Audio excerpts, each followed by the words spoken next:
wind came down off the Green Mountains a little before 5 in the morning and pushed the loose pane in the bedroom window the way it had pushed it every night since Beatrice Halloran had moved into the rental cottage on Bear Brook Road. Bea was already awake. She had been awake since 4, the way she had been awake since 4 every morning since the second mortgage was called in January. She lay under the borrowed wool blanket in the narrow rented bed and listened to the pane rattle in the kettle of frozen brook water knocking against the porch step and the small dry sound of her own breath. And she thought again that she had loved that house on Cider Mill Road for 43 years, and she did not yet know how a person was meant to learn how to wake up in another one. She pushed back the blanket. The room was cold. She wrapped her long, forest green wool cardigan over the cream linen blouse she had slept in because she had not yet found a heavier nightgown in any of the cardboard boxes still stacked against the wall. And she walked the 4 steps from the bed to the bedroom door in her bare feet because the slippers had been in the box she had labeled Bedroom 3, and Bedroom 3 was somewhere in the storage unit she had been allowed to keep in Springfield. The kitchen of the cottage was 8 feet wide. A small pine table that the landlord, Tom Reeve, who had been her second-grade student in 1979, had brought down from his own grandmother's attic when he learned the situation. 2 ladder-back chairs, a hot plate, a small white refrigerator that had been new the year Bea graduated from Castleton in 1978. A single, bare-hanging bulb above the table on a pull chain. Bea pulled the chain. The kitchen filled with a soft, yellow glow that fell across the open manila folder she had left on the table the night before, because she had not finished it and could not yet bring herself to close it. The folder was labeled in her own careful schoolteacher cursive, in the same fountain pen she had used to grade arithmetic papers since 1981. Chapter 7. The label read, Halloran, Beatrice D. Case Number 2, 6-1. 0044. Inside was the third revised proof of claim spreadsheet from the trustee in Burlington, 22 pages, each line a creditor she had never spoken to before. Her husband died. ConocoPhillips, Magnolia Petroleum Trust, Permian Basin, Yield LLC, Trinity Royalty Partners. None of them real. All of them, the SEC investigator in Houston had explained to her. Paper rooms in a paper office set up by a man named Lawrence Penbrook in 2018 to harvest the savings of frightened retired men in the 12 states. Lawrence Penbrook was now serving 34 years in a federal prison in Texas. Penbrook's victims had been awarded, in aggregate, 3 cents on the dollar.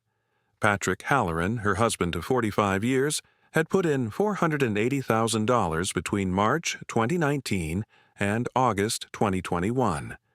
The pension, the IRA, the first mortgage, the second mortgage, the savings bond Bea's father had given her on her wedding day in 1979. All of it. Bea sat down at the table. She put on the thin reading glasses she had been wearing on a chain around her neck since the spring of 2014. She filled a stained white ceramic mug from the kettle on the hot plate, the same chipped mug she had carried out of the Cider Mill Road kitchen in January because it had been her father's, and she poured the boiling water over a single bag of Lyons Irish breakfast tea that her sister Eileen had sent up from Boston in a brown paper parcel with a folded note that read only, "Beatrice, drink something hot." She drank. In front of the mug, propped against the glass napkin holder where Bea could not stop looking at it, was a small black-and-white photograph she had taken out of the album the night before.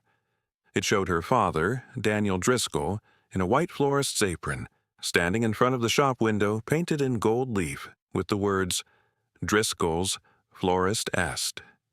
1952, he was 34 years old in the picture. He had Connor in his arms, 3 months old, asleep on his shoulder. Bea was not yet born. Eileen, age 4, was holding the hem of his apron and squinting at the camera.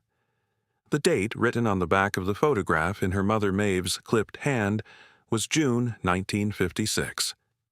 Bea had been born 2 weeks later, on June 8th. Bea looked at her father in the picture.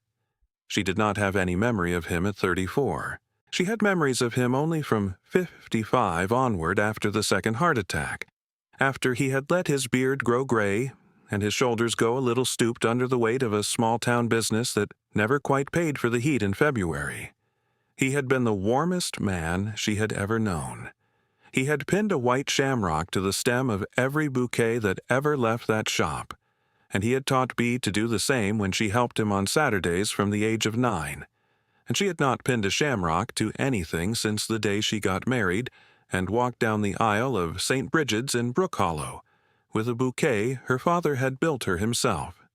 A small, tight bunch of cream peonies and forget-me-nots with a single white shamrock pinned at the base. Patrick had been a kind man. She wanted to keep being able to say that even now. He had been a kind, weak, ashamed man who had made one bad decision in 2019 and then 100 small bad decisions to hide the first one.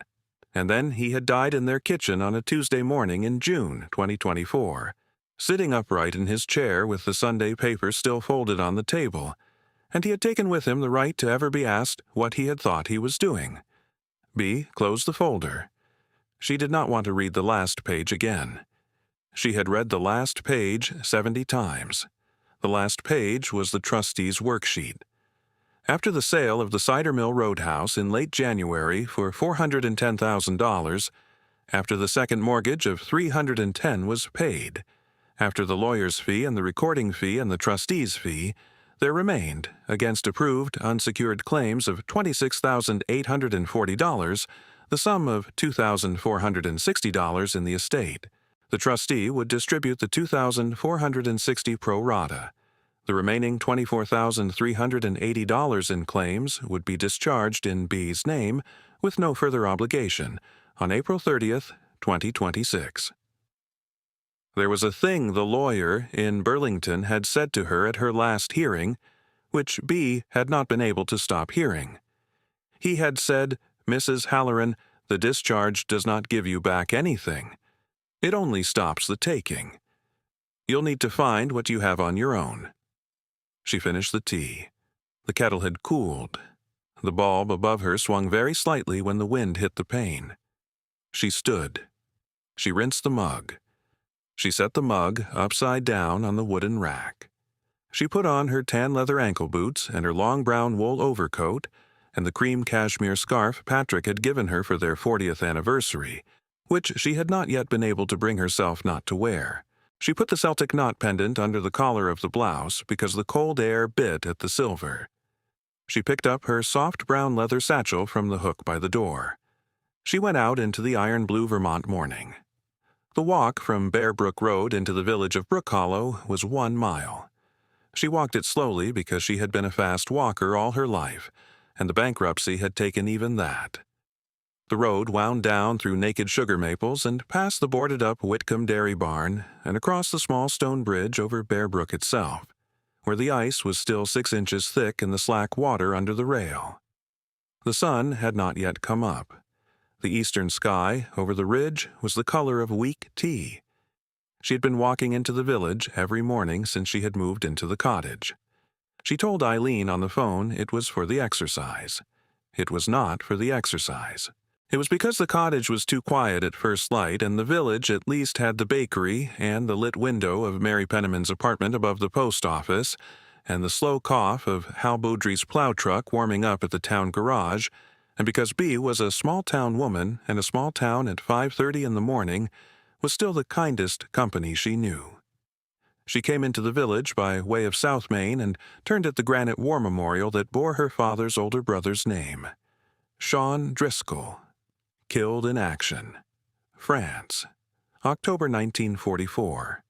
She touched the bronze letters of the name with the tip of her gloved finger because she had been touching them since she was 6.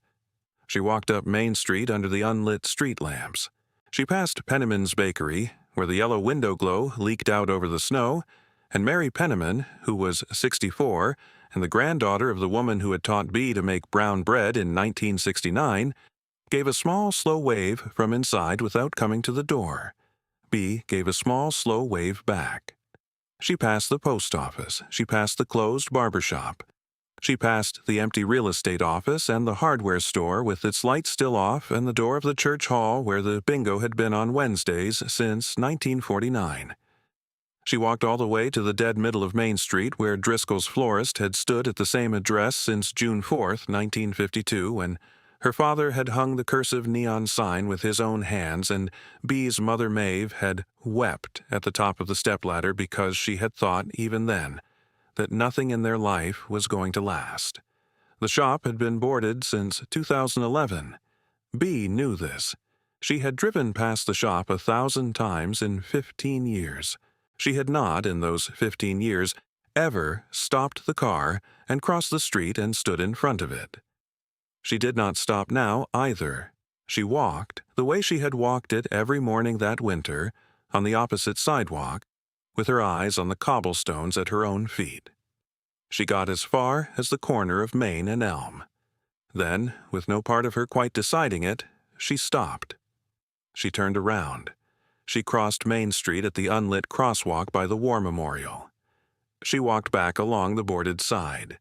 She walked the half block to the front door of Driscoll's Florist. She lifted her eyes. The neon sign was dark, of course. The R and the second L and the second O of Florist had been broken for years. The front window had been boarded with 2 sheets of unpainted plywood since the children's resale shop had closed in 2010, and the plywood had darkened to gray. Between the plywood and the door frame, taped to the inside of a small remaining strip of clear glass at eye level, was a sheet of paper she had not seen the day before, because she had not looked. She stepped close enough that the cold glass touched the brim of her wool cap. The paper was a county auction notice, printed in the heavy black foreclosure type Bee had grown up looking at on the windows of the foreclosed dairy farms east of town. County of Windsor, Commonwealth of Vermont. The top line read, Public Auction of Real Property. Premises known as 117 Main Street, Brook Hollow, Vermont. Commonly described as Driscoll's Florist. Foreclosure for non-payment of municipal property tax, 2011 through 2025. Inclusive. Assessed value, $58,400. Back taxes owed, $2,840.16. Reserve price for public bid, $1.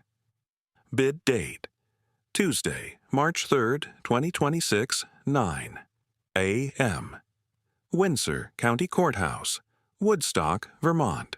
Winning bidder assumes title, contents, and the entirety of back tax settlement within 5 business days of award. Contact Clerk Marlene Evans, Extension 4. B read the notice once. Then she read it again. Then she read it a third time, with her gloved hand pressed flat against the cold glass over the bottom margin where someone, probably Marlene Evans herself, had drawn a small, careful line through the words, "This notice was posted on February 27, 2026, and signed her initials, M.E. It was the morning of Sunday, March 1st. The bid was in 2 days. The reserve was $1. B had, in the small zippered inner pocket of her satchel, one folded $1 bill that she had been carrying since the last day at the Cider Mill Roadhouse, because she had not known what else to do with the last bill the trustee had let her keep, that did not need to be deposited in the new federal protected account, and the bill had stayed there for 6 weeks because she had not yet been to any cash register where she was willing to spend it.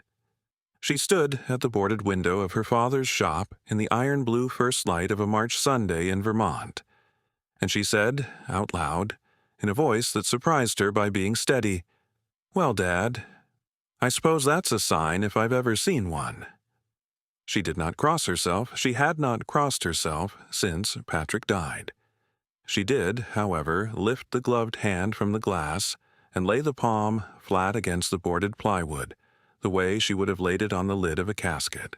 Then she put both hands back in her overcoat pockets, turned, and walked, slower now and warmer, back up the empty Main Street toward the courthouse turnoff in Woodstock, 12 miles away, where she had 36 hours to decide whether a 69-year-old discharged bankrupt with $2,460 between herself and the bare floor of the world was permitted to spend one of those dollars on the building where she was born.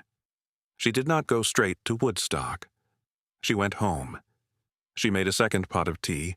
She sat at the small pine table with the auction notice photographed on her old flip phone and the chipped father's mug warm in her hands. And she did the only thing a sensible woman of 69 did before any decision she could not take back, which was to call her older sister in Boston and let her older sister tell her she was out of her mind. Eileen Driscoll Marsh answered on the second ring, because Eileen was a widow now, too, and had not slept past 5 o'clock since George died in 2022. Beatrice, Eileen said in the soft, Boston-flattened version of the Brook Hollow voice that the two of them had grown up sharing. Beatrice, is anyone in the hospital? Bea said, No, Eileen, no one is in the hospital, and Eileen said, Then it's not a tragedy, so tell me. And Bea told her.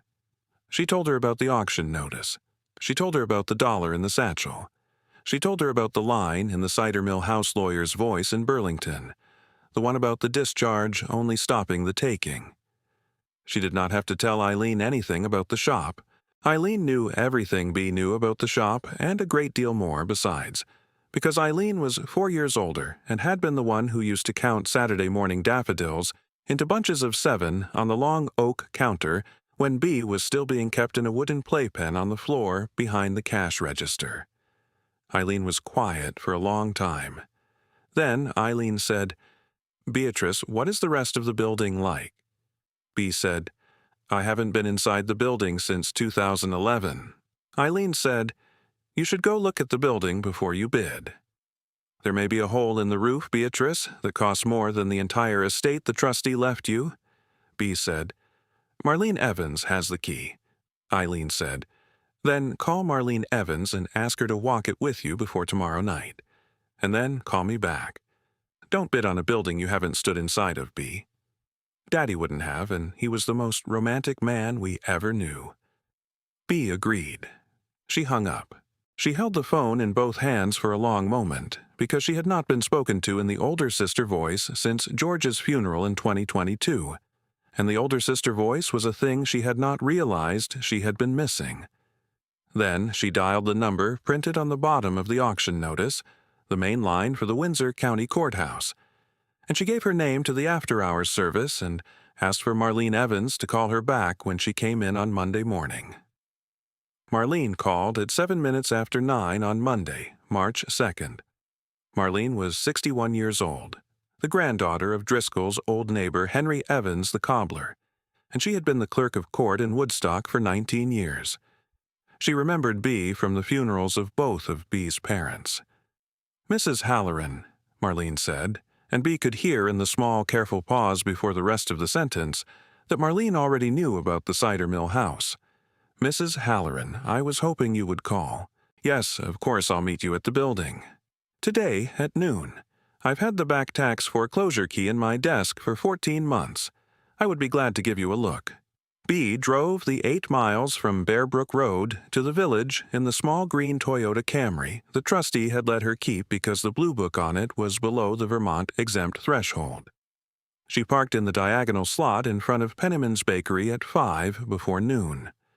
Marlene was already standing in front of the boarded door of Driscoll's Florist in a long, down coat and a pair of clear plastic safety glasses pushed up on her brow. Marlene held up a small steel ring with 3 keys. Mrs. Halloran, she said when Bea came up, brace yourself. It hasn't been heated since 2017. Marlene unlocked the side service door because the front door had been padlocked from the outside in 2011, and the padlock had rusted into a single mass. The side door opened onto a narrow brick alley with a faint smell of wood smoke from Penniman's stove flue next door. Marlene flicked on her headlamp. Bea followed her into the dark. It was 34 degrees inside the shop, and it smelled very faintly of old cardboard and old water, and something Bea recognized after a long moment as the ghost of old roses, the sweet, rotted scent of long-dead floral foam at the bottom of long-dried buckets. The shop was empty. The walnut sales counter her father had built in 1952 from a single Vermont rock maple log stood at the front under the boarded window, gray with dust but intact. The narrow oak floorboards her grandfather Sean had laid in 1937 when the building was a feed store still ran in their original tongue-and-groove pattern toward the back. The pressed tin ceiling was discolored along the southwest corner where the roof had leaked at one point, but the ceiling itself was sound. The leak above it sealed in 2009 by the children's resale shop tenant who had patched it before going under. The plaster on the south wall had a slow, brown stain the size of a dinner plate, dry, old. The walls themselves were good. At the back of the shop, against the rear wall, taking up half the back third of the floor space, stood the original 1952 walk-in flower cooler. 8 feet wide, 10 feet deep, 7 feet tall. White-painted steel skin gone yellow with age. A heavy magnetic latch glass door cracked vertically from the top right corner halfway down. The cooling unit on top dead since the day Danny Driscoll had retired in 1995. The cooler had not been removed by any subsequent tenant for the reason every tenant after Danny had been told by the contractor in Woodstock who priced the job. Removing the cooler required breaking the back wall of the building because the cooler was bolted to the building's brick and had been the first piece of equipment installed when her father had first signed the lease. To take it out would have cost more than the rent. Marlene and Bea walked the floor in slow silence. Marlene stopped at the cooler door and shone her headlamp inside. The cooler was empty. 3 rows of original wooden shelf brackets along the side walls. A concrete floor. A small drain in the center, capped with a brass plug. A faint, very old smell of cedar from somewhere in the back wall behind the dead compressor. Bea stood at the threshold and looked into the cooler the way she had looked into it 1,000 times as a girl. The way she had looked at her father's back when he was inside with his arms full of long-stemmed Easter lilies and his good ear cocked toward the chime above the front door. Marlene said softly, "The building is in better shape than the records imply, Mrs. Halloran. The roof is sound. The cooler is dead, but the building around it is dry. The wiring will need to be brought up to code if you do anything commercial, but it will pass for storage as it stands. I am required to tell you, as the clerk, that no other bidder has registered as of 9 this morning. I am also required not to tell you that I do not expect any other bidder to register, because I am required to remain neutral. But I am telling you anyway." Marlene smiled a small, dry smile. "Mrs. Halloran," she said, "the man who tore down the old Woolworths 3 blocks south last year took one look at the lot here in October and said he wouldn't tear this one down for free because the brick is good and the foundation is granite, and resale of the lot would not net him his diesel cost. So if you are wondering whether anyone else is coming, I would say to you, off the record, no." Bea nodded. She walked the floor one more time. She touched the corner of the old walnut counter with her gloved hand.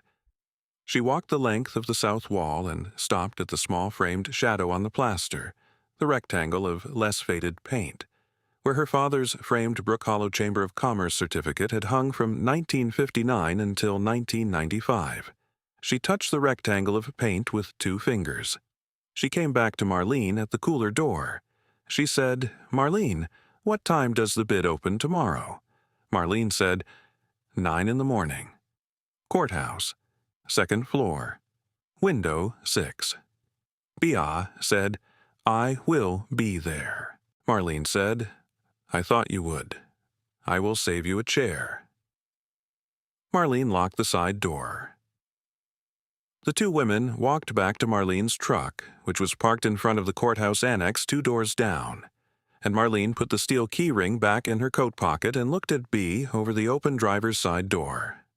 "Mrs. Halloran," she said, "I want you to know, on a personal level, and not as the clerk, I've been waiting for 14 months for somebody to walk into my office for that building and ask the right question. You are the only person in 14 months who asked." Bea said, "What is the right question?" Marlene said, "Whether the building is worth keeping, Mrs. Halloran." The other 6 people asked whether it was worth tearing down. That night, B did not sleep until almost 2. She lay in the borrowed bed under the borrowed blanket, and she did the arithmetic she had done 8 times already on the kitchen table downstairs.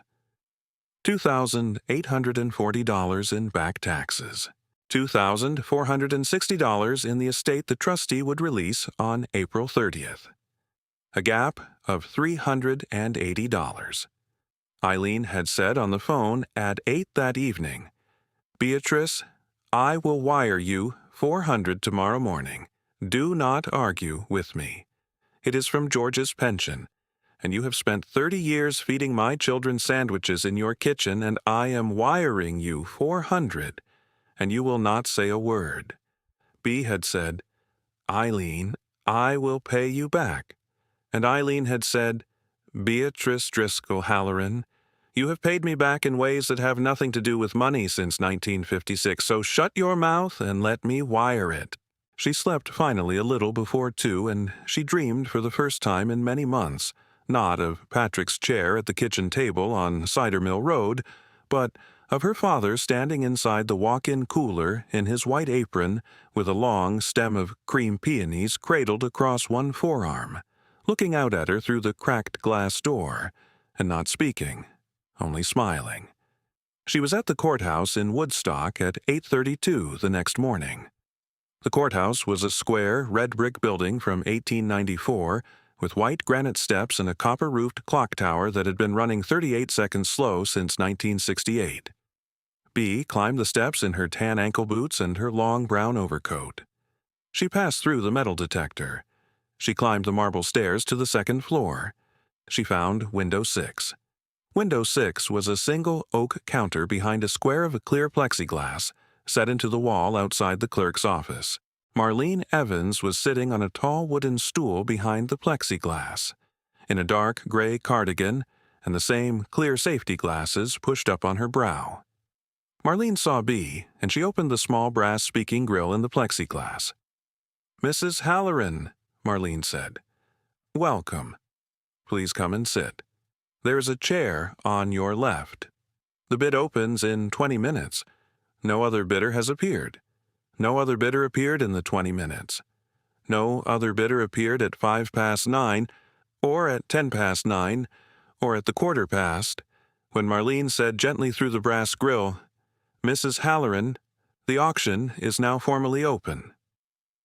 Would you like to enter your bid?" B said, "Yes, Marlene." Marlene slid a single one-page form through the wooden tray under the plexiglass. Bidder, application, foreclosure sale, real property, Windsor County, Vermont. B took off her gloves. She filled in her name in the neat schoolteacher cursive she had been practicing since 1962. She wrote Beatrice Driscoll Halloran. She filled in her current address as 14 Bearbrook Road, Brook Hollow. She listed Patrick James Halloran, deceased, on the line for spouse. She signed her name on the bottom line, and she dated it March 3rd, 2026. And she unzipped the small inner pocket of her brown satchel, and she took out the one folded $1 bill she had been carrying for 6 weeks. She slid the form and the dollar back across to Marlene through the tray. Marlene took the dollar in her clean, dry fingers and stamped the form with a heavy iron stamp. Received March 3rd, 2026. She wrote out a paper receipt in her round handwriting. She stamped the receipt. She slid it back. She said, very softly, through the brass grill, "The bid is accepted. Mrs. Halloran, the property is yours, subject only to back tax settlement within 5 business days." Marlene paused. Then Marlene said, in a tone B had not expected, "Welcome home." B did not say anything for a moment. Then she said in a voice she had not used since 1972, the year she had been 16, and her father had handed her a green canvas apron with her name stitched on the front pocket and said, "Welcome to Driscoll's, B. You work for me now," B said in that same voice. "I'm home, Marlene. Thank you." She walked out of the courthouse into the cold March morning. and she sat down on the granite step for a moment because her legs were not steady. The sun had broken over the ridge while she had been inside. The brick of the courthouse facade was the same warm red her father's brick had been. She put the paper receipt in the inside pocket of her overcoat against her chest. She walked, very slowly, back to the green Toyota in the diagonal slot in front of Penniman's Bakery. She did not drive home. She drove the 3 blocks back into the village of Brook Hollow. She parked in front of 117 Main Street. She got out. She put the second key on Marlene's loaned ring into the side service door padlock. She turned the key. The door opened. The cold, dry air of her father's shop came out to meet her like a sentence she had been waiting to be told. For the first 3 minutes, she did not move past the doorway. She stood with one hand on the doorframe and the other on the brass knob, and she let her eyes adjust. The cold, dry smell of the empty shop was the same smell that had lived in the bottom of every cardboard box of Christmas ornaments her mother had ever brought down from the attic. It was the smell of cedar shelving and old paper and very faint, very far away, dried rose petal. It was the smell of her childhood. The boards under her boots gave a small dry creak that she also recognized because she had walked the same boards in Oxford saddle shoes on Saturday mornings in 1965, carrying buckets of cold tap water from the back sink to the front display table. She walked, slowly, from the side door toward the front of the shop. The single shaft of daylight from the small unboarded strip at the top of the front window fell across the walnut counter and across the gray dust pattern of the old floor in a long, pale rectangle. Bea walked the rectangle. She stopped behind the counter. She put both her gloved hands flat on the wood. Her father had stood here from June 1952 through May 1995, 6 days a week. 43 years. The wood under the dust was the same wood, with the same small dark stain on the left front corner where he had set his hot coffee mug down 10,000 times. Bea ran her thumb across the stain. It was warm to her thumb, the way it had been warm to his. She turned and looked toward the back of the shop. The cooler door stood ajar by an inch where Marlene had pulled it the day before. The cracked glass caught the daylight. Bea did not yet walk toward it. She walked instead to the south wall, to the spot where the framed chamber certificate had hung from 1959 to 1995, and she put her gloved finger on the small rectangle of less faded plaster, the way she had touched it the day before with Marlene watching, and she said aloud, in the empty shop, "Hello, Daddy." Her own voice in the empty shop was not as small as she had feared. It was a steady voice, an indoor voice, the voice she had used in front of second graders for 41 years to call the room to order at 8:25 every morning. It was a voice that belonged in the room. The shop accepted it without echo. She spent the rest of that morning walking, only walking, and sometimes touching, and twice sitting on the dusty floor with her knees drawn up and her satchel against her hip. She did not yet do any cleaning. She went out at noon to Penniman's Bakery and Mary Penniman, who had heard about the auction by then because Marlene Evans's husband had told Hal Boudry at the town garage at 10, and Hal had told everyone, refused to let Bea pay for the small bag of warm rye rolls and the cup of black coffee Mary slid across the counter. "Mrs. Halloran," Mary said in a voice that had a small thickness in it. "Mrs. Halloran, you tell me when you reopen and I'll bake you the first 6 dozen for free." Bea said, "Mary, you don't need to do that." And Mary said, "Beatrice Driscoll, I've been waiting since 1995 to bake bread for someone with your daddy's name on the door. You take the rolls." Bea took the rolls. She walked back across the street to the open side door of 117 Main, and she sat on the dusty top of her father's walnut counter, and she ate one of the rye rolls and drank the coffee, and she watched the rectangle of pale sunlight move slowly across the floor toward the front. And she let herself believe, for the first time in something like 2 years, that the rest of her life might still be a thing she would consent to live. She went home at 4. She slept 10 hours straight. She woke at 6 the next morning and she put on the same green wool cardigan, and she drove back to the shop with a galvanized scrub bucket 2 stiff bristle brushes, a sealed gallon of distilled white vinegar, a roll of old cotton rags, the battery lantern from the kitchen, and a small can of mineral oil for the dead cooler hinges. She had decided, somewhere in the 10 hours of sleep, that she would start with the cooler. She started with the cooler because the cooler was the worst job. The cooler was the worst job, and she had been raised by her mother to do the worst job first on the principle that a job postponed was a job grown twice its size by the next morning. Maeve Driscoll, who'd been a difficult woman in many ways, had been right about that one thing. She propped open the cracked cooler door with a small block of wood from the back alley.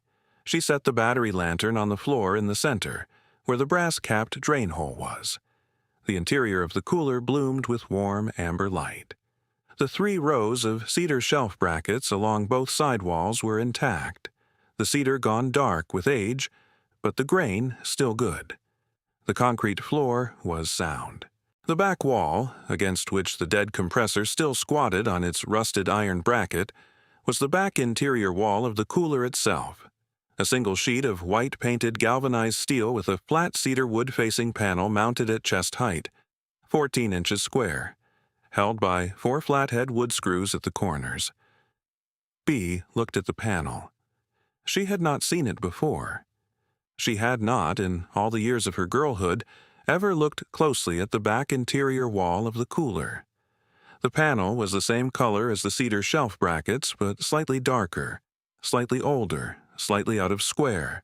She thought idly, as she set the scrub bucket down beside the lantern, that it must be a service cover for the original compressor wiring, and that whoever had installed the cooler in 1952 had set it crooked on purpose, the way every Vermont craftsman who ever lived had set every panel slightly out of true, because a square panel would have been a tell that something else was hidden behind it.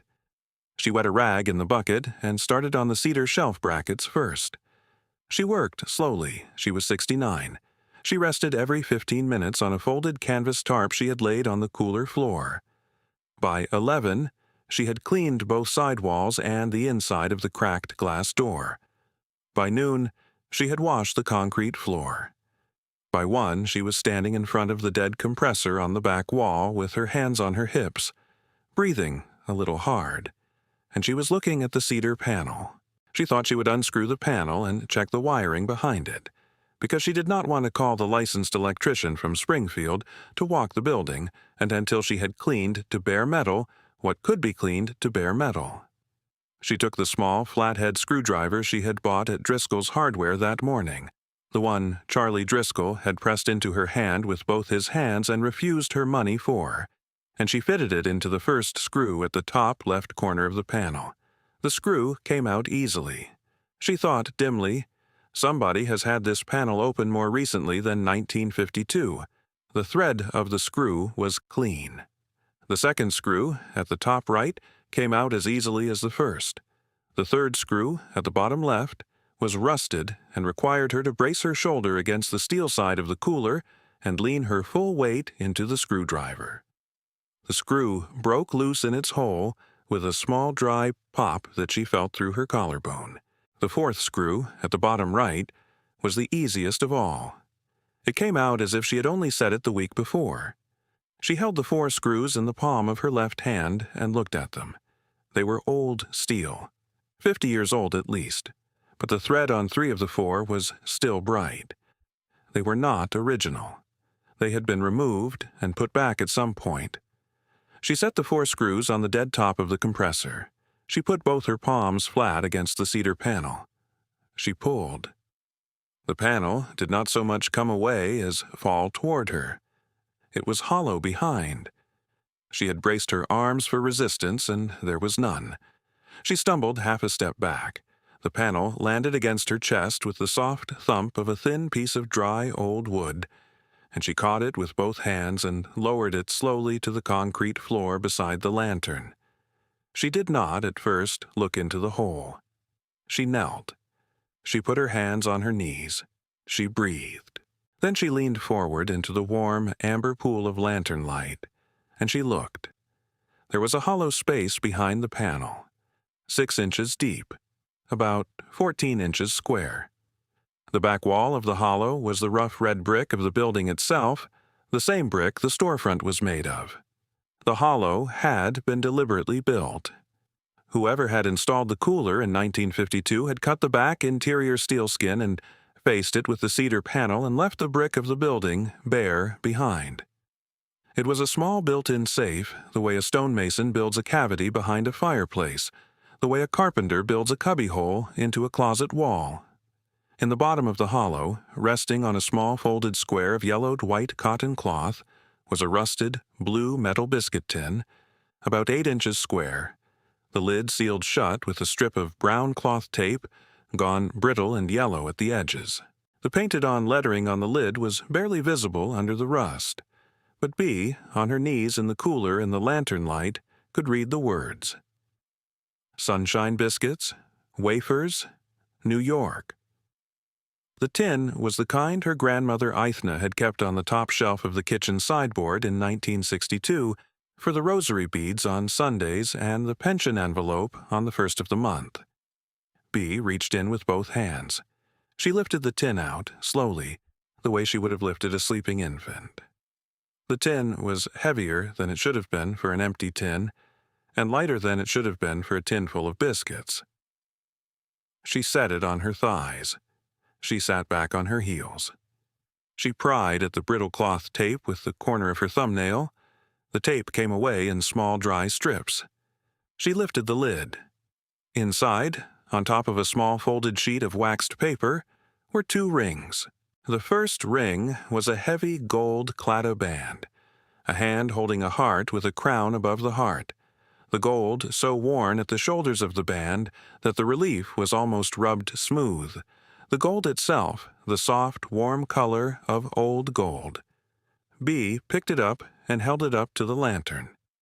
Inside the band, in the tiny, careful engraving of a Burlington jeweler in 1953, were the 4 words, Maeve and Danny, 1953. She knew the ring.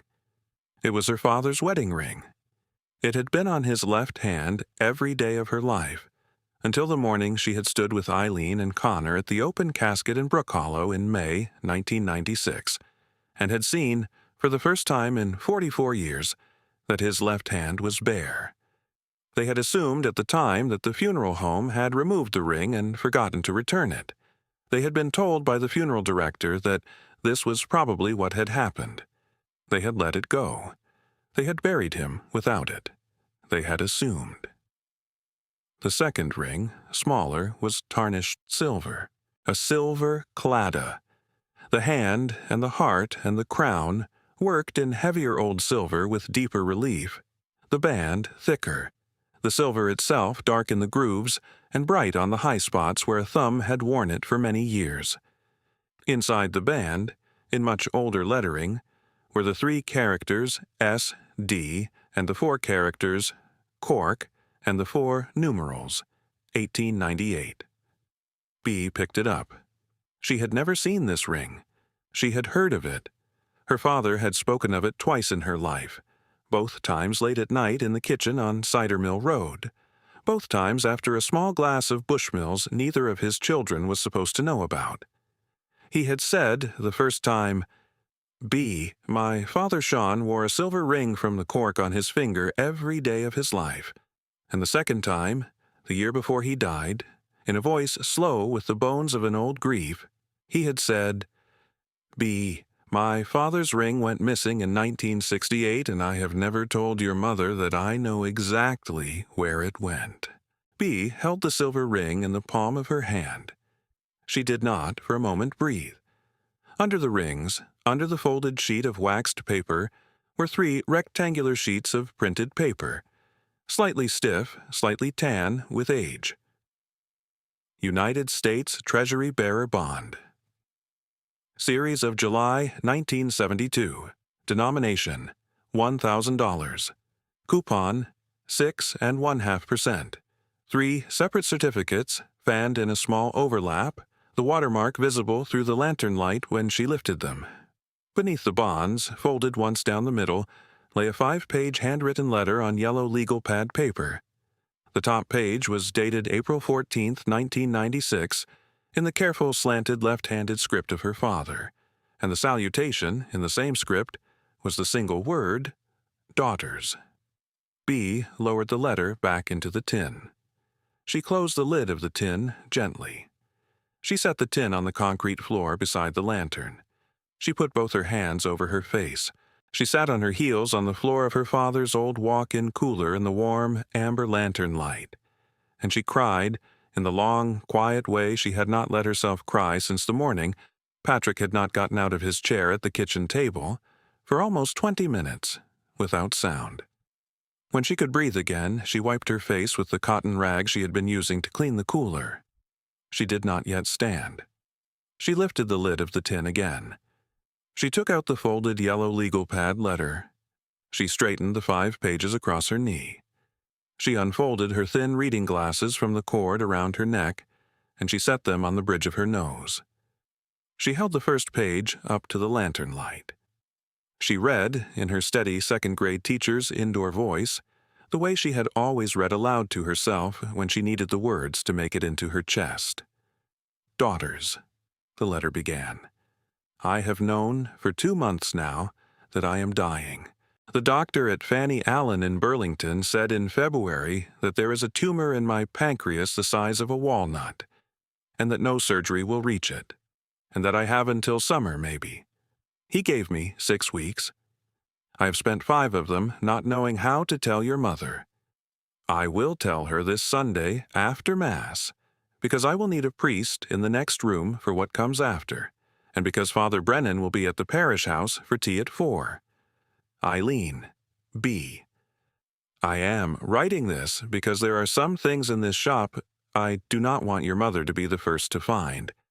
And I am writing both your names at the top of this letter because I do not know which one of you will find it. I would rather it be B, who has my temperament for keeping a thing in her hand without putting it down. But Eileen, you have the strength to read this through. So whichever of you it is, please read to the end before you do anything. In 1968, the year B was 12 and Connor was 10 and Eileen was 16, my father's pocket watch went missing. You will not remember this.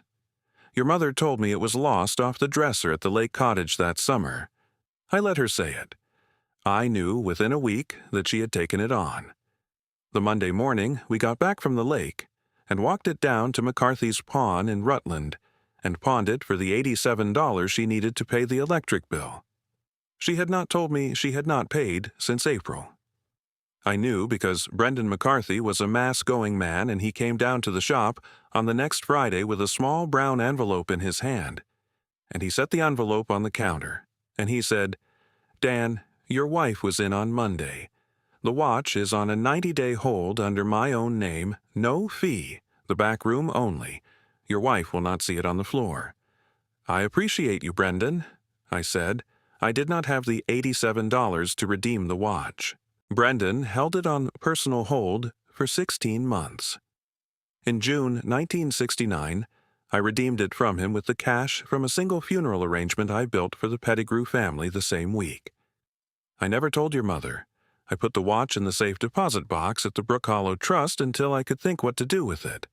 And then, in November of 1969, your mother had her first miscarriage, the one after Connor, and I never had the heart to tell her what I knew. The watch is in the safe deposit box still, box 117.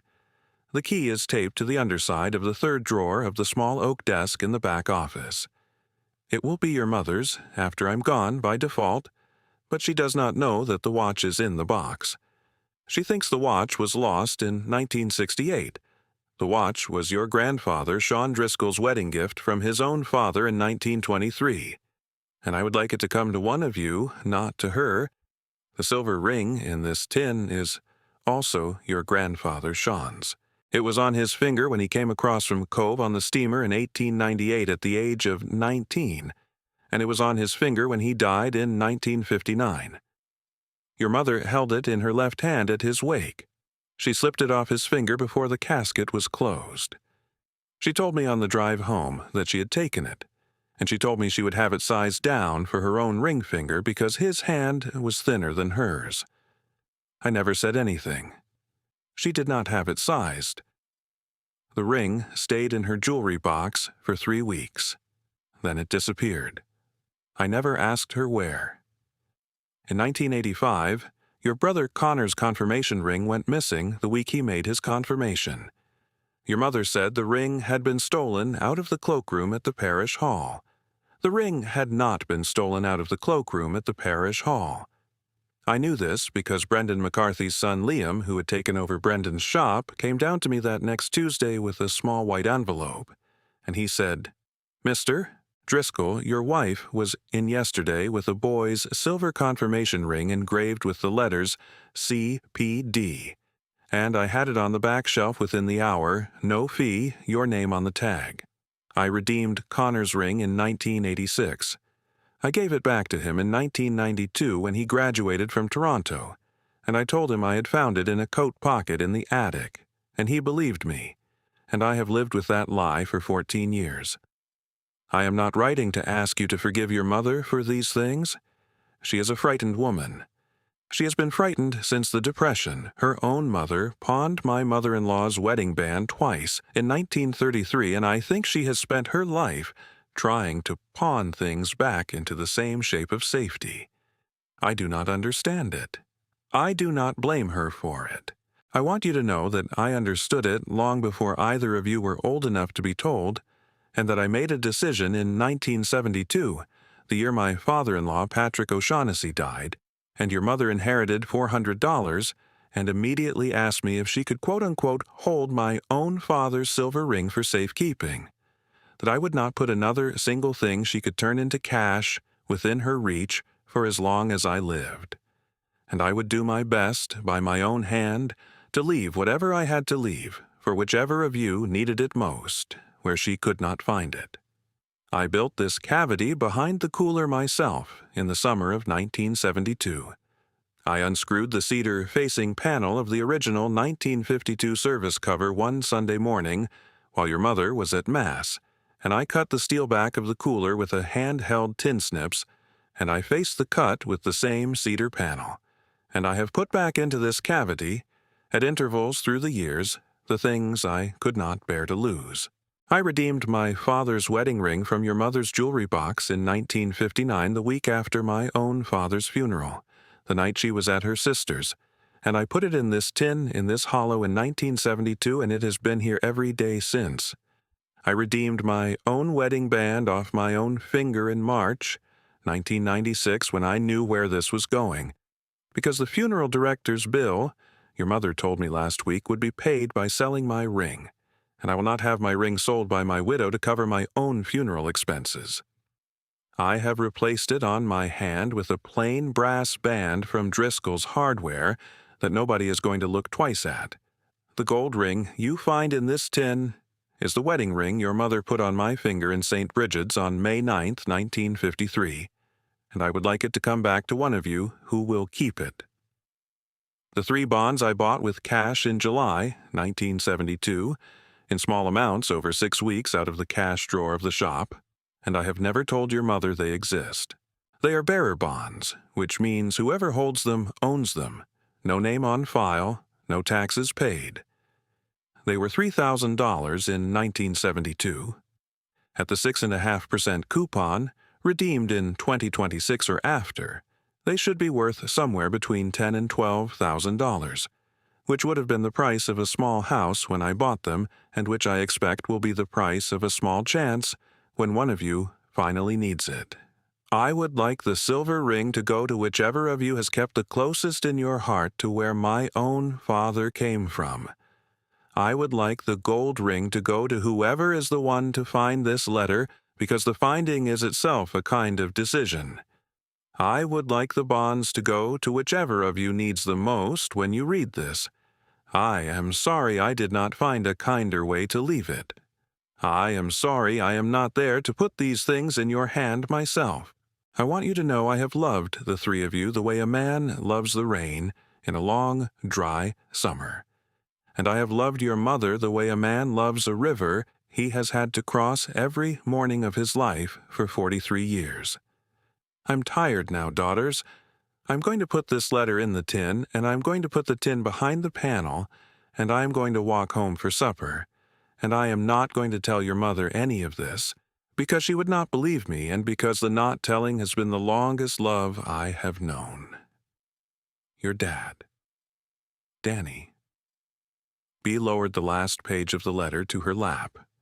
She sat on the floor of the cooler in the warm amber light, and she looked at the open biscuit tin on her knees, and she looked at the 2 rings on the cotton cloth, and she said, in her steady indoor voice, "Eileen.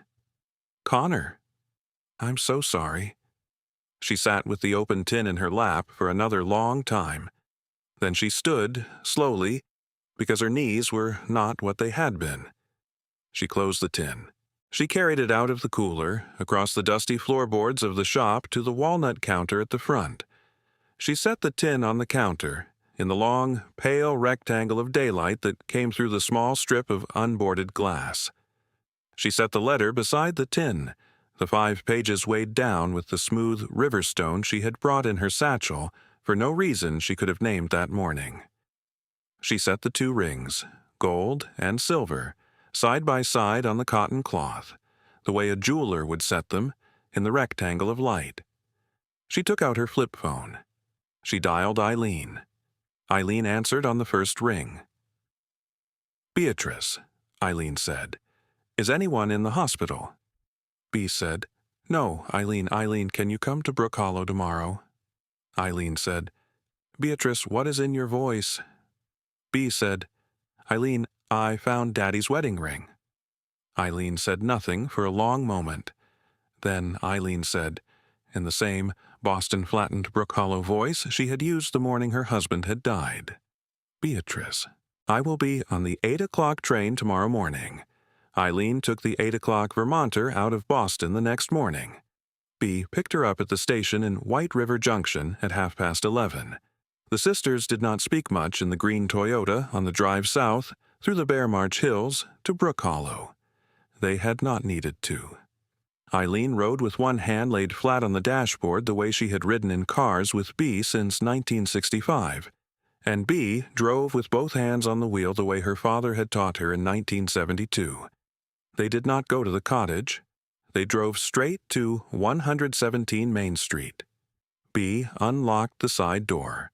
Eileen, who had not been inside the building since their father's wake luncheon in 1996, stood for a long moment in the doorway with her hand on the brass knob, and she breathed the cedar and paper air, and she said very softly, "Oh, Daddy."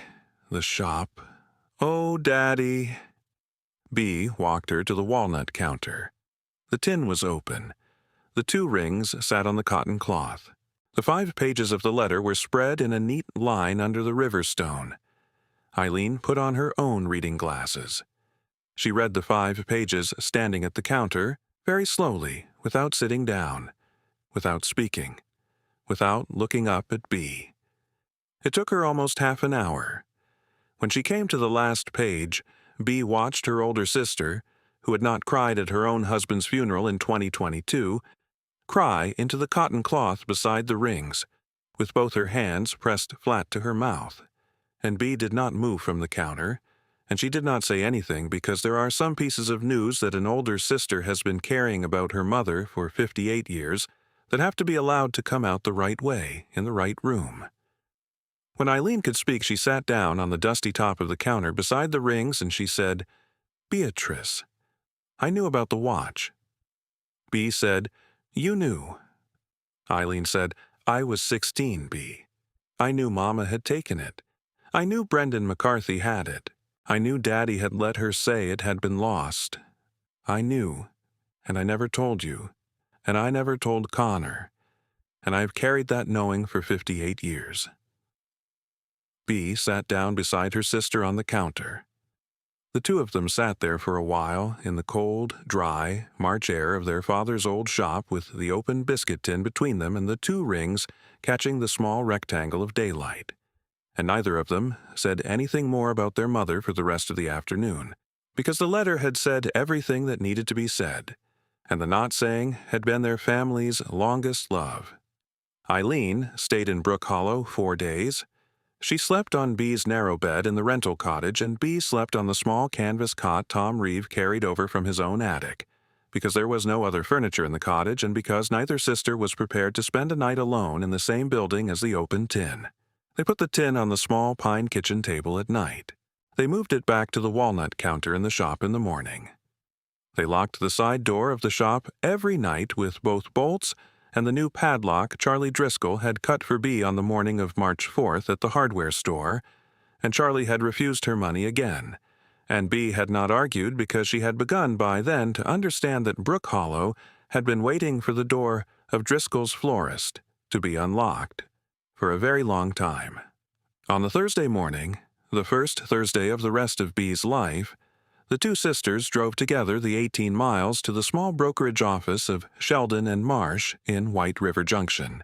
Sheldon and Marsh was run by a man named Tucker Marsh, who was Eileen's late husband George's nephew, and who was 40 years old and wore a navy quarter-zip sweater over a button-down shirt and dark-frame reading glasses, and who had, when Eileen had called him from the kitchen of the cottage at 6 the previous evening, said only, "Aunt Eileen, of course, I will see you both at 10. Tucker Marsh sat across the polished walnut desk from B and Eileen, and he looked at the 3 crisp 1972 bearer bonds B had laid in a fanned row across the wood between them, and he did not, for almost a full minute, say anything. Then he took off his reading glasses. He set them on the desk. He said, "Mrs. Halloran, where did you get these?" B told him. She told him about the cooler and the cedar panel and the cavity in the brick and the tin and the letter and her father. She did not edit. Tucker listened without writing anything down. When she was done, he put his glasses back on and he picked up the first bond very carefully, and he held it to the light. "These are real," he said finally. "These are genuine United States Treasury bearer bonds, series of July 1972, denomination $1,000 at the original 6.5% semi-annual coupon. Bearer bonds in this denomination have not been issued by the Treasury since 1982. They are still legal tender. They are still redeemable at any Federal Reserve branch and at any Treasury direct intake agent. The face value of the 3 is $3,000. The accrued interest, compounded semi-annually since July 1972 for 53 years and 8 months, is, by my fast calculation in my head, somewhere around $8,200. Total redemption value today is about $11,200. B, your father bought these the year I was born. You will need to fill out a Treasury Form 1071 and a tax form because the accrued interest is taxable in the year of redemption. The principal is not. The Treasury will cut you a check in 8 to 12 weeks. I would recommend you redeem them at the Boston Federal Reserve branch in person rather than mailing them because I would not put $11,000 of irreplaceable paper into a federal envelope. I will drive you both down to Boston on a Tuesday of your choosing." Eileen drove B down to Boston the next Tuesday morning. They redeemed the 3 bonds at the Boston Federal Reserve over a clerk's counter in a low, marble-floored room that smelled, B thought, of 19th century pencil shavings. The clerk, a black woman of about 60 in a navy suit with a small silver pin shaped like a sailboat, examined the 3 bonds under a UV lamp, examined them again with a small magnifier, examined them a third time against a folio of microprint samples, and then she looked up at B over the rim of the magnifier and she said, "Mrs. Halloran, these are good. I will issue you a redemption confirmation today. The check will be cut from the Treasury within 60 days and mailed to your address of record. You will want to come back to this counter with the confirmation if you have any difficulty. I am Marian Royster. Tell them at the front you spoke with Marian. Mrs. Halloran, may I ask?" The handwriting on the back of the 3rd bond. "Is that your father?" Bea looked at the back of the 3rd bond. In tiny pencil, in her father's slanted left-handed printing, was the line, "For Beatrice, if she needs it." July 30th, 1972. B had not seen the writing before. She had not turned the bonds over in the shop. She said in a voice that was not steady, "Yes, Marion. That is my father." Marion Royster smiled at B over the magnifier. Marion said, very gently, "Mrs. Halloran, that is a man who knew what he was doing. You take care of yourself." The Treasury check arrived at the cottage on Bear Brook Road on the morning of May 18, 2026. $11,228.40. B opened the envelope at the kitchen table with both hands.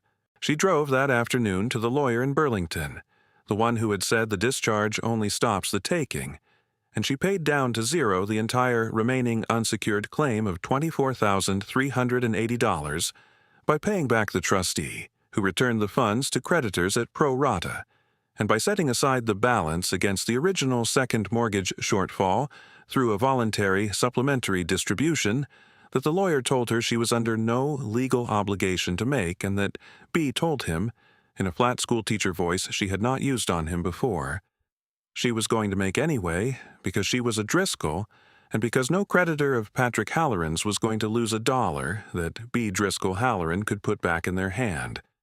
By the end of the day, on May 18th, her name had been removed from the Chapter 7 schedule with a notation in the trustee's file that read, "Claims satisfied in full by voluntary supplementary distribution of debtor."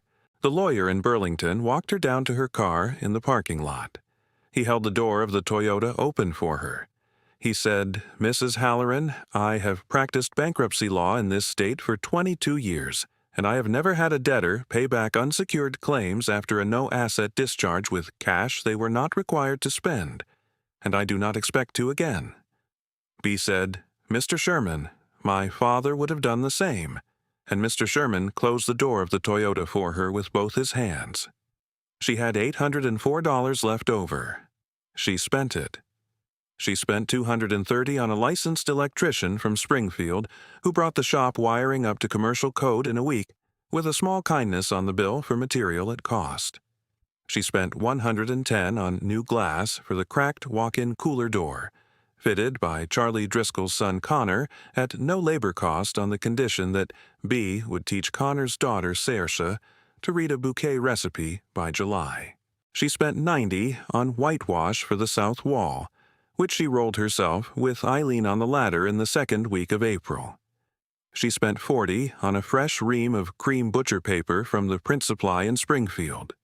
She spent $70 on a soft new can of mineral oil for the original walnut counter, which she rubbed in by hand over 4 evenings until the warm, honeyed grain came back to the surface for the first time since 1995.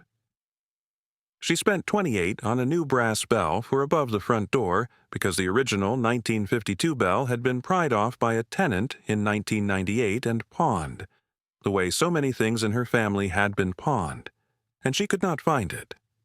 She spent the last $136 on a single long ivory canvas banner from a sign maker in Woodstock, who hand-painted across it in forest green script the 7 words, "Driscoll's Flowers Reopened.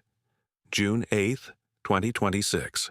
She had the side door rehung, the front padlock cut off, the original front door scrubbed and refitted, the boarded plywood pulled away from the front window in late April, and the long, gold-leaf cursive lettering Driscoll's Florist repainted on the inside of the original front window glass by a retired sign painter named Mr. Bostwick, who was 86 years old, and who had been her father's apprentice in 1958. And who would not let her pay him at all, and who wept in the empty shop on the morning he finished the second L because the second L had been the letter he had practiced for 16 Saturdays in 1958 under her father's hand, and because he had not expected, at 86, to put the same letter on the same window twice in one lifetime. She held the silver clatter ring in a small velvet jeweler's box she had bought for it in Burlington, and on the night of June 6th she gave it to Connor, who had flown in from Toronto for the weekend, and who took the ring in both his hands and turned it over twice and read S.D. Cork, 1898, with his thumb on the engraving. And he said, in a voice that broke once on the word "Daddy, Beatrice, I will wear it." Connor put the ring on his own right ring finger that night at the kitchen table, and he has worn it every day since. She held the gold ring of her father's in a separate small velvet box on the windowsill of the kitchen of the rental cottage, where the morning light caught it, and she did not give it to anyone because the letter had said the gold ring should go to whoever was the one to find it, and that was Bea.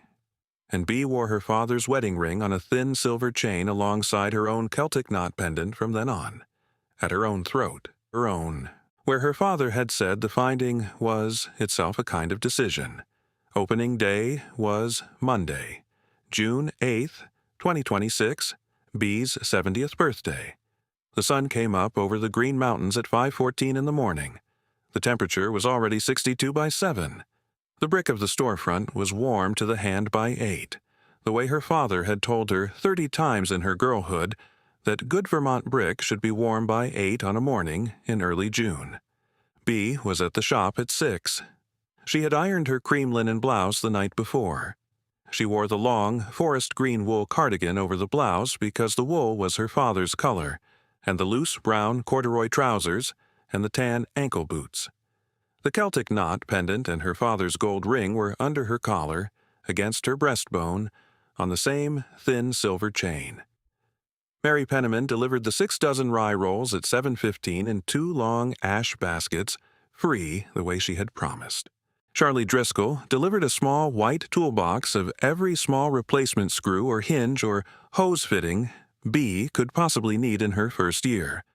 Free the way he had not promised, but had decided. Marlene Evans delivered, in person, a small framed copy of the bidder's receipt from March 3rd, received March 3rd, 2026, with a small forest green ribbon around the frame. Tom Reeve from the cottage delivered the new sign bracket for above the front door. Hal Beaudry from the town garage delivered a fresh sweep of the sidewalk under the awning. Eileen arrived at the shop at 8 in a soft navy linen dress and a small Celtic cross at her throat, with a single white silk shamrock pinned to the lapel of her cardigan. She walked through the open front door without speaking. She put her hand on the warm, honeyed wood of the restored counter. She turned and looked at Bea behind the counter, and she said in the voice of a woman who had carried 58 years of a mother's secret and finally set it down on the floor of her own father's old shop, "Beatrice, Daddy would be so happy." Bea said, "Eileen, Daddy is here." The first customer at 8:45 was a 26-year-old bride named Annie Pettigrew, whose grandmother Bea had taught to read in 1971, and whose own mother had ordered the wedding bouquet by phone the previous Wednesday. Annie wore a sage cotton sundress. She came into the shop with both her hands clasped in front of her, very shyly, and she said, "Mrs. Halloran, Mama said you would have my bouquet." Bea had had the bouquet built since 6 in the morning, sitting on a tall ceramic vase behind the counter in the cool of the freshly repaired walk-in. Cream peonies, ivory garden roses, a little trailing eucalyptus, 3 small green stems of mountain mint from Tom Reeve's back garden. She lifted the bouquet onto the counter. She wrapped the base of the stems in fresh cream butcher paper, the way her father had wrapped every base he had wrapped since 1952. She pinned, at the very base of the stem cluster, just above the paper edge, where the bride would see it as she walked down the aisle and where the bride's daughter, someday, would see it again in a photograph, a single, small white silk shamrock. She handed the bouquet across the warm, honeyed counter to Annie Pettigrew. Annie took it in both her hands. Annie looked down at the small white silk shamrock at the base of the stems. Annie looked back up at Bea. Annie said, very softly, "Mrs. Halloran, Mrs. Halloran, my mama said you would do that." Bea said, "Annie, tell your mama I said thank you. Tell her my daddy is here too." The brass bell above the front door rang as Annie walked out into the warm June morning. 28 neighbors of Brook Hollow were standing in a loose line on the sidewalk under the awning, holding small posies of their own from their own back gardens, the way the village had stood the morning Driscoll's Florist had first opened in June 1952, the way the village had stood at her father's funeral in May 1996, the way the village had not stood in front of the building in 15 years. Eileen squeezed Bee's hand at the counter once. Bee squeezed back. The bell rang again. Across Main Street, in the doorway of the closed real estate office, Bee saw, for a single long moment, a man standing alone in a gray overcoat. Patrick's older brother, Frank Halloran, age 73, who had known about the Ponzi losses since 2021 and had not told her, who had not come to Patrick's funeral in 2024, who had not spoken to her since. Frank had his hat in his hand. He was not coming over. He was standing in the doorway across the street and watching the door of her father's shop. Bee saw him. She did not raise her hand. She did not call across the street. She held his eyes for one long Vermont second through the open doorway and the warm morning light. And she let him stand there, and she let him watch, and she said nothing, because there was nothing about her father's shop that belonged to Frank Halloran, and because the not saying her father had taught her was sometimes the longest love.